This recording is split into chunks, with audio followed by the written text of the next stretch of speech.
ଅଛି ହେଲେ ମୋ ପିଠା ଟିକେ ଜଳି ଯାଇଥିଲା। ହଁ 8 ଘଣ୍ଟା ବସିବାର ଯେ ଅଛି ପୁରା।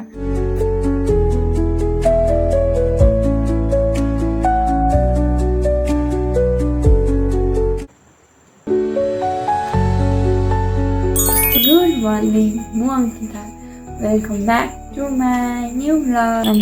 ହଁ ହଁ ଧର ଧର ଧର ଧର ଧର ଧର ଧର ଧର ଧର ଧର ଧର ତୋ ଆଖିରେ ଲାଇଟ୍ ଜଳୁଛି।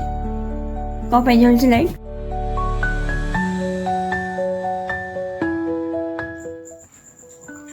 ସକାଳୁ ଉଠି ଅଫିସ୍ ଯିବା ବହୁତ କଷ୍ଟ, ହେଲେ କ'ଣ କରିବି, ଡେଲି ଡେଲି ମର୍ଣ୍ଣିଂ ସିଫ୍ଟ ଯିବାକୁ ପଡ଼େ।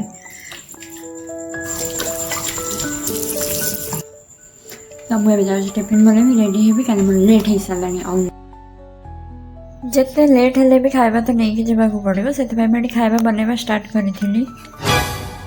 ଏଇଟାକୁ ବୁଢ଼ା ଚକୁଳି କୁହନ୍ତି, ତୁମର କ'ଣ କୁହନ୍ତି ମୋତେ କମେଣ୍ଟ କରିବ। ଭାଇ ଏଇଟା ବହୁତ ବଢ଼ିଆ ଲାଗେ। ଟିଫିନ୍ ତ ରେଡ଼ି ହେଇଗଲା, ଏବେ ମୋତେ ଗାଧୋଇ ପାଧୋଇକି ରେଡ଼ି ହେବାର ଅଛି, ହେଲେ ମୋ ପିଠା ଟିକେ ଜଳି ଯାଇଥିଲା।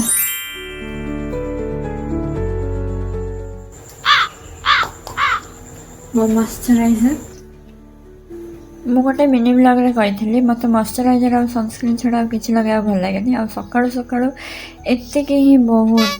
ୟୁଟ୍ୟୁବରେ ଭିଡ଼ିଓ ବନାଇବା ସବୁଠୁ ବେଷ୍ଟ ଡିସିସନ୍ ମୋର, କାହିଁକିନା ମୁଁ କେବେ ବି ଏସବୁ ଦେଖିପାରେ। ଆ ଭିନ୍ନ ଦୁନିଆ ଚାଲିବ।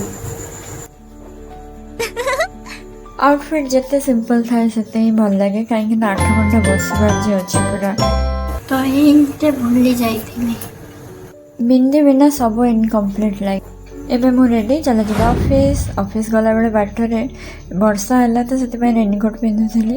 ଅଫିସରେ ଯାଇ ପହଞ୍ଚିକି ବହୁତ ସାରା କାମ ଥିଲା, କାମ ଟିକେ କରିସାରିକି ଟିଫିନ୍ କଲି। ଟିଫିନ୍ ପରେ ଦେଖା ହେଲେ ତା ନାଁ ଅପ୍ସରୀ, ଆ ନାଁ ସୁନ୍ଦରୀ। ଏଡ଼ିକି ଛାଡ଼ି ଦେଖିନୁ, ତୋ ନାଁ ଅପ୍ସରୀଟି, କେତେ ସୁନ୍ଦର, ଦେଖି ଛାଡ଼ି ଦେ। ହଁ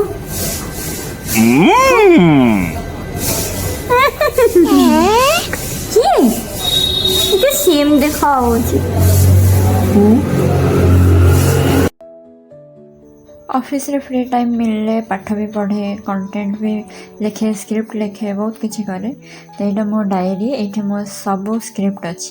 ଏଇ ଲେସ୍ଟା ମୁଁ କାଲି ଆଣିଥିଲି, ବ୍ୟାଗ୍ରେ ଥିଲା ତ ଖାଇଦେଲି। ଆଜିର ଡ୍ୟୁଟି ବି ସରିଲା, ଆଉ ଏ ଭିଡ଼ିଓ ବି ସରିଲା। ଦେଖା ହବ ନେକ୍ସଟ ସଣ୍ଡେ।